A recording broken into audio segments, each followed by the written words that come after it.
evil lurks in the hearts of men. The shadow knows.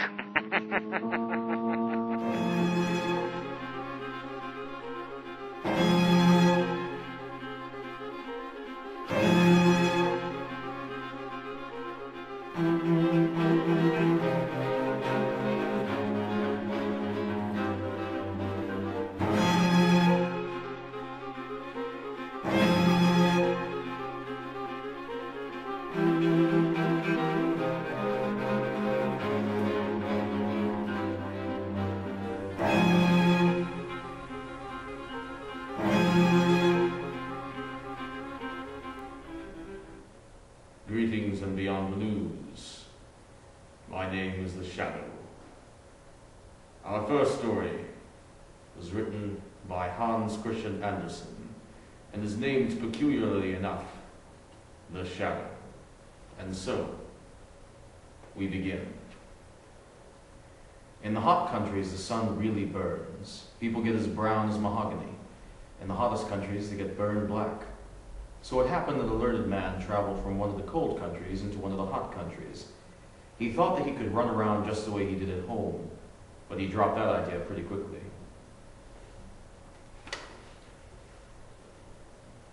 The learned man and all the sensible people had to stay inside. During the day, they kept their shutters and doors closed, and it looked as if everyone was asleep or no one was home. The learned man lived on a narrow street with tall houses. It was laid out so that it got sun from morning to night.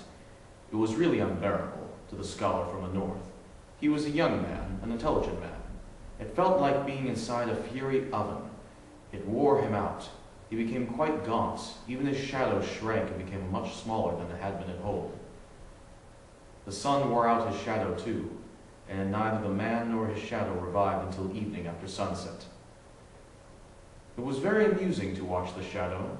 When the lamp was brought into the room, the shadow stretched all the way up the wall, even across the ceiling. It needed to stretch to recover its strength. The learned man also went out on the balcony to stretch, and as stars appeared in the lovely clear sky, he felt that he had too come to life again. Up and down the street, people stepped out on their balconies. In the hot countries, every window has a balcony, because you've got to have fresh air, even if you're used to being mahogany brown. It got very lively upstairs and down. Cobblers and tailors, everyone moved into the street. They carried tables and chairs outside and lighted candles. More than 1,000 candles burned.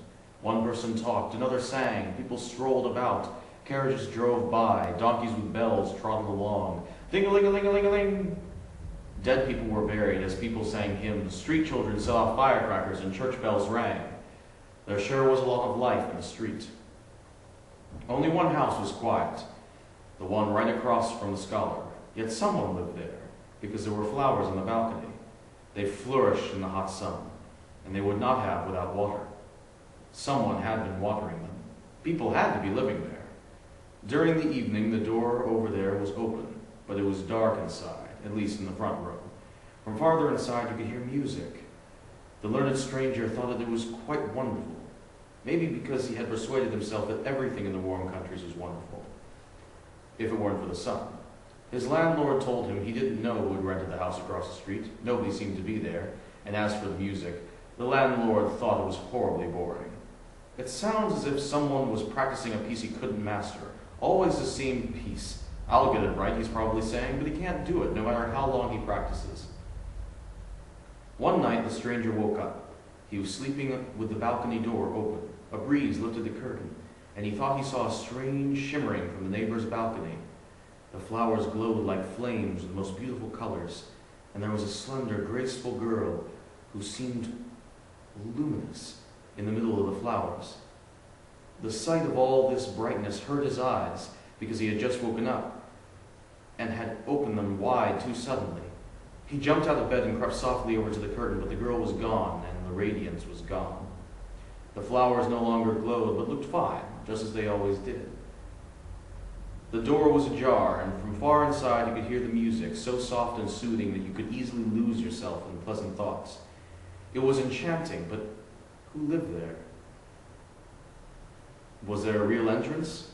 The whole ground floor was nothing but shops, and of course, people could not always get in that way. One evening, the stranger was sitting on his balcony. The lamp burned in the room behind him, so quite natural for his shadow to appear on the neighbor's wall. Yes, there it was, right across from him in the middle of the flowers on the balcony. When the stranger moved, the shadow moved. That's what shadows do. I think my shadow is the only living thing that you can see over there, the learned man said. Look how nicely it sits there in the flowers. The door is ajar. Now, shadow, be good enough to go inside and take a look around, come back and tell me what you've seen. If you did that, he went on jokingly, it would be real help. Please step inside. Well, are you going? He nodded to the shadow, and the shadow nodded to him. Go on then, but don't get lost. The stranger got up, and the shadow on the opposite balcony got up too. The stranger turned around, and the shadow turned around. If anyone had paid attention, they would have seen the shadow enter the half-open balcony door across the street at the very moment the stranger went back into his room and let the long curtain drop behind him.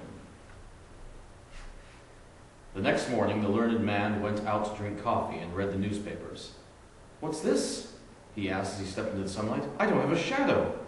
So it actually did leave me last night and didn't come back. It's really too bad.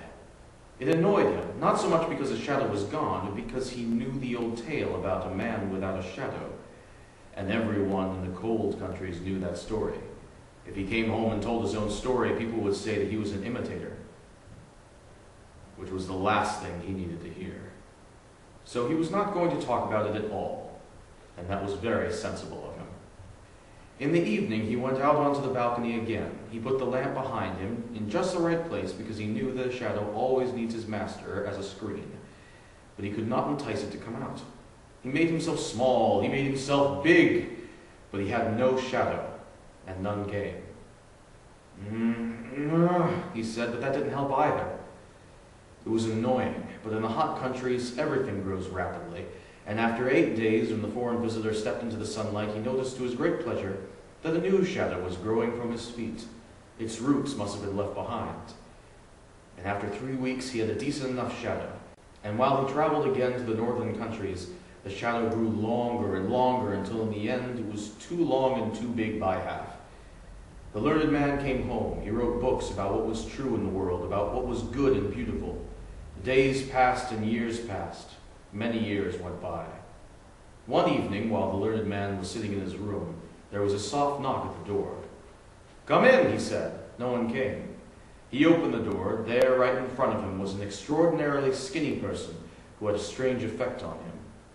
The caller, by the way, was very well dressed.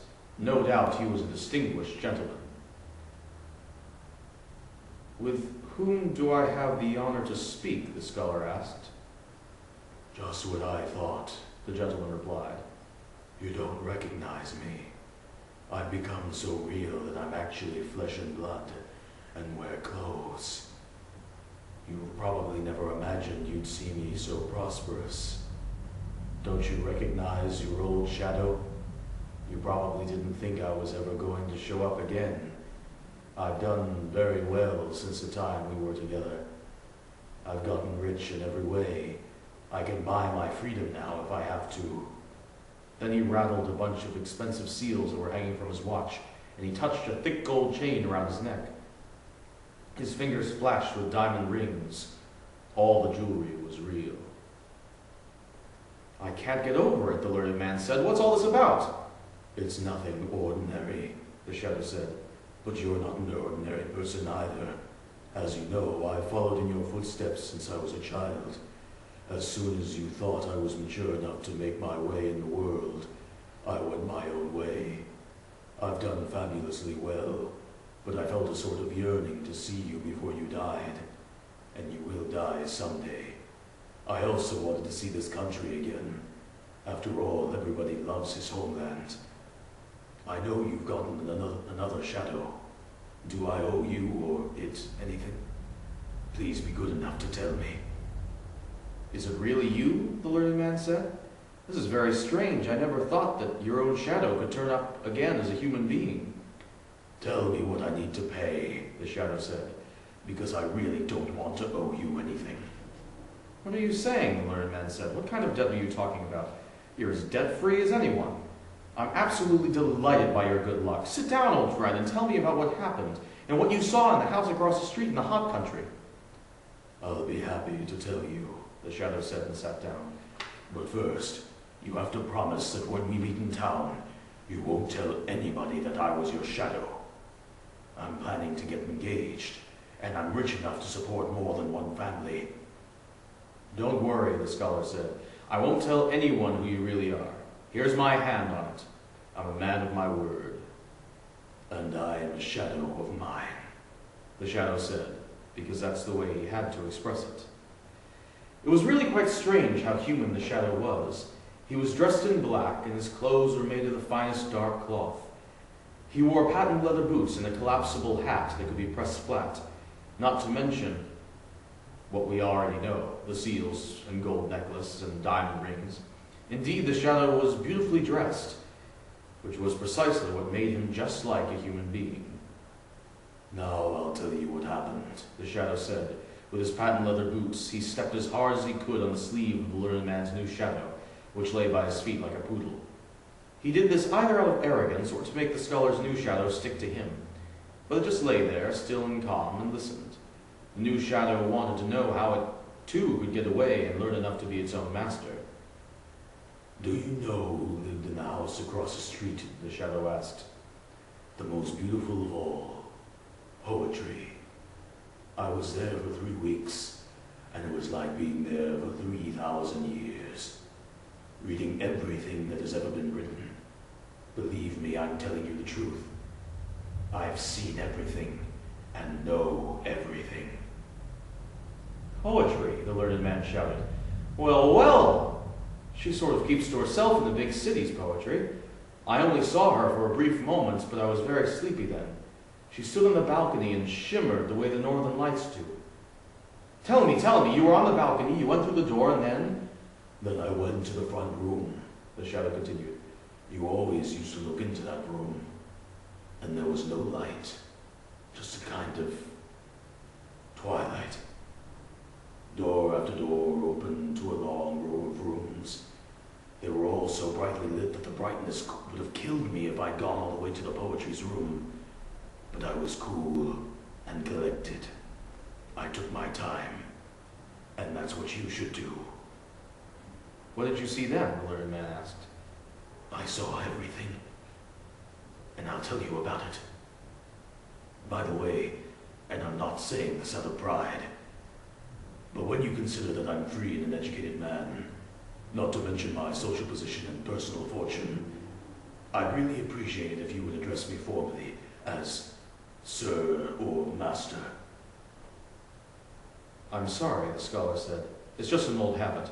You're absolutely right, and I'll try to remember. But tell me everything you saw. Everything, the shadow said. Because I saw everything and I know everything.